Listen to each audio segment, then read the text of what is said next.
안녕하세요. 지난 시간에 이어서 당뇨에 대해서 몇 가지 더 알아보겠는데요. 혈관 안에 포도당이 많아져서 고혈당이 되면 왜 문제가 될까요? 포도당은 에너지를 내는 원료가 되는데 많으면 에너지를 더 만들어서 더 좋은 거 아닌가요? 그렇게 생각할 수도 있는데요. 문제는 이 포도당이 혈관 안에서 가만히 있는 게 아니라 알부민이나 헤모글로빈 같은 단백질과 결합을 해버려요. 즉, 당이 단백질과 결합해서 당독소라는 물질로 변해서 전신 혈관을 돌아다니면서 염증을 유발하기 때문에 고혈당이 무서운 거죠. 여기서 당화혈색소라는 것을 미리 알아야 하는데요. 우리는 삼시세끼를 안 먹을 수 없으니까 밥을 먹으면 혈관 속에 항상 일정량의 당이 떠다니는데 이 당이 적혈구 속에 헤모글로빈과 일부는 결합을 하게 되어 있어요.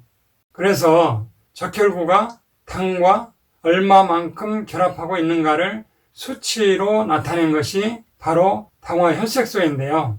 적혈구 수명이 3 내지 4개월 정도 되기 때문에 당화혈색소를 검사하면 3, 4개월 동안 내가 어떻게 음식을 먹어왔는가를 알 수 있게 되는 거죠.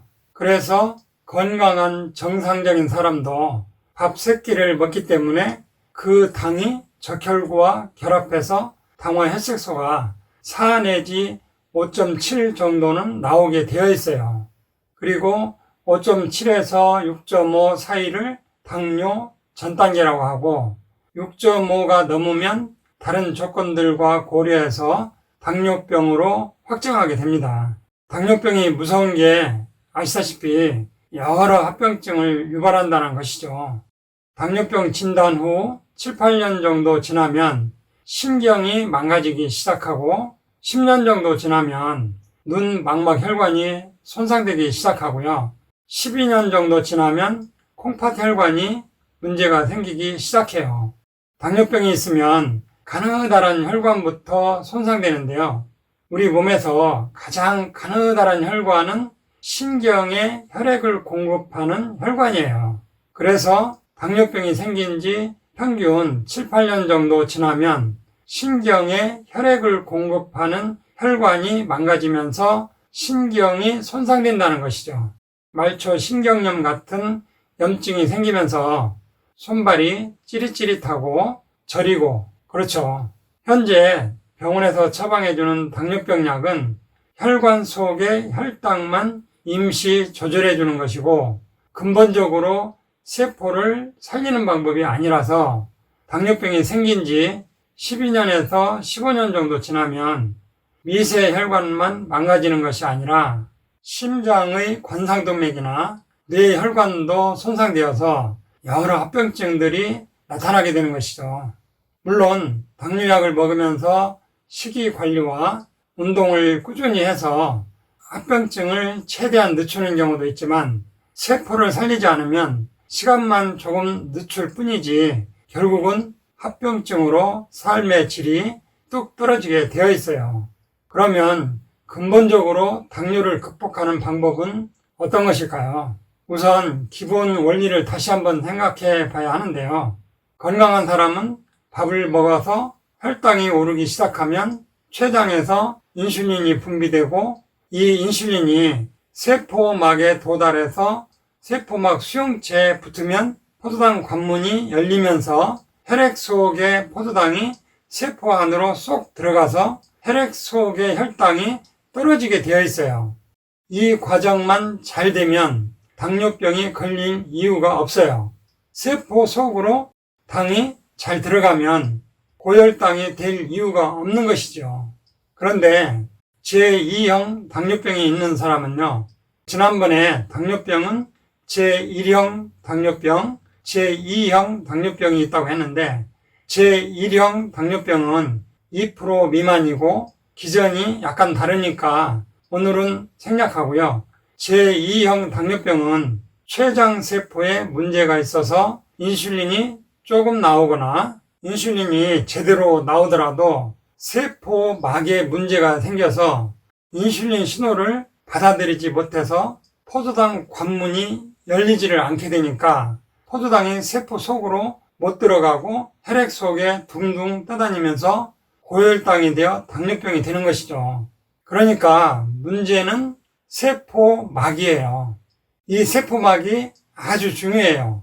인슐린을 분비하는 췌장의 베타 세포도 세포막이 있고 포도당을 받아들이는 전신에 있는 60쪽의 100쪽의 세포도 세포막으로 둘러싸여 있어요. 여기 그림을 잠깐 보면요. 세포막에는 영양물질들이 들락거리는 많은 관문이 있고 인슐린 신호나 호르몬 신호 같은 여러 신호를 받아들이는 안테나 같은 수용체가 무수히 많아요. 세포끼리도 서로 소통하도록 수많은 수용체가 발달해 있어요. 이 세포막은 대략 50% 정도가 기름 성분이에요. 세포막은 50%가 기름이기 때문에 우리가 어떤 기름을 먹느냐가 굉장히 중요해요. 프라이팬에 기름을 넣고 튀겨 먹고 볶아 먹고 하면 기름은 열에 의해서 산패되고 변질돼요.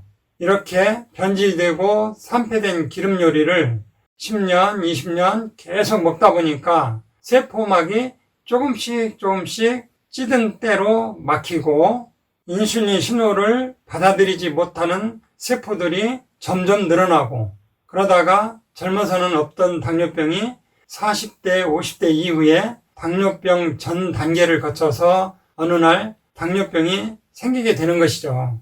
전신 세포 중에서 세포막이 막힌 세포가 1%, 2% 문제가 생길 때는 아직 질병으로 나타나지 않으니까 모르는 거죠. 미병 상태인 거죠. 그러다가 10%, 20% 이상 막힌 세포가 생기면 드디어 질병으로 나타나게 돼요. 그러니까 당뇨 같은 만성질환이 생겼다면 적어도 10년, 20년 전부터 조금씩 망가져 온 것이다. 그래서 완전히 회복하려면 대부분의 세포가 한번 싹 바뀌는 3년 정도는 꾸준히 노력해야 원래 건강한 상태로 돌아올 수 있어요. 세포막을 건강하게 살리는 방법은요. 신선한 야채를 섭취하고 첨가제나 색소가 들어간 가공된 식품은 일체 금지하고 특히 과자류는 일체 금지해야 합니다. 과자류에 있는 트랜스 지방은 자연에는 없는 인간이 만든 기름인데 이것은 인체에 들어가면 분해되는데도 오랜 시간이 걸리고 전신 조직에 쌓여서 문제를 일으켜요. 요즘 과자에 트랜스 지방 제로라고 표시되어 있어도 1회당 0.2g 미만으로 들어있으면 제로라고 표기해도 되게끔 법이 그렇게 되어 있어요. 과자를 매일 2봉지씩 5년만 먹어보세요. 심장 혈관까지 다 막혀요. 세포막을 건강하게 하려면 주방에서 식용유를 없애고요. 볶거나 굽거나 튀기거나 하는 요리를 일체 삼가하고 옛날 기름이 귀하던 시절로 돌아가서 옛날 방식으로 요리를 해서 드시면 돼요. 삶거나 데치거나 샤브샤브 형태나 찌거나 탕 종류의 요리를 해서 드시고 섬유질이 많은 식단으로 드시고 적당히 드시면서 운동을 꾸준히 해주시고 곁들여서 세포막에 쌓인 찌든 때를 해독하는 활성형 시아니딘과 세포막 재료가 되는 산화되지 않은 무산화 필수 지방산을 드시면서 2, 3년 정도 노력하면 세포막이 깨끗해지면서 세포를 근본적으로 살릴 수 있어요. 그렇게 하시면 당뇨뿐만 아니라 만성질환들을 근본적으로 개선할 수 있어요. 지금까지 들어주셔서 감사합니다. 이상으로 오늘 천약사의 건강과 약 이야기는 여기서 마치겠습니다. 감사합니다.